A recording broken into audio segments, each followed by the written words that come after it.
Good afternoon and welcome to another edition of Cannestastic 5. Today is May 21st, Tuesday. And it's a very special day for me because it's the 25th anniversary of my father's passing. And Dad, I love you. I think about you every single day of my life. And this day is a very special day for me because I have somebody who's got a similar personality to you. His name is Deepak, and I've been chasing this guy down for weeks to get him to come talk to me. Why? Because he's a very, very important producer. He's put together some amazing projects, The King's Speech, First Reformed, Moon, movies that I really, really love. So I've been able to hunt him down and have him come talk to us about producing. And because we're the Producers Guild of America, we put projects together, I wanted to just get your input as to, I'm a first-time producer and I've come to Cannes and I've got this package. It's about a $15 million film. It's a co-production between Belgium, France, Italy. I've got some US components. It's kind of going to be shot semi-verite style. I don't know where to start. Where do I go? I've got about 30% or 40% of the money raised through co-production funding, but because we're the US, we don't have co-production deals. How would you advise me to put something like that together? Well, I think there's a number of different ways you can approach that. On the first basis, let's say you've got a $15 million budget.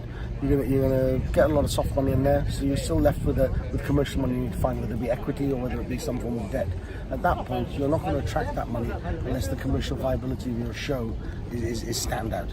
At which point you need to bring on partners, whether they be distributors or sales agents, to demand sense in the market, the economic viability of that, to be able to attract that finance. All right, so would you go to the sales agents first before you even try to put the package together, or you try to go and put the package together through agents or managers or whatever to get the talent attached before you go to talk to the sales agents? I think this is a hard way to answer that question, but I think the only way that works is the way that worked. So there is no wrong way. I think all routes work. Ultimately, before I invest in things, I like to see things talent packaged because then I've got a clear idea of where the market for that is, who the audience is, and effectively then you can then get a distributor on board to actually back that show. I think however, some sales agents will help you package. Those that have got more production expertise, they've got good contacts with talent agents, will help that. And you see the trend with a lot of international sales agents now moving from being pure sales companies into being much more involved in production. And at that point, therefore, they're having to gear up and bring on people who have more experience. That's right. Basically, what I've understood is that now they've become like mini studios. These sales agents are no longer just sitting back and saying, "I've got to go out and sell this movie," and that's it. They're actually getting involved very early, and they're getting involved in the production aspect of it, the marketing aspect of it, not just from before, but during and all the way throughout the process. And in a way, that makes sense because ultimately, salespeople should have a good idea of what the market will bear.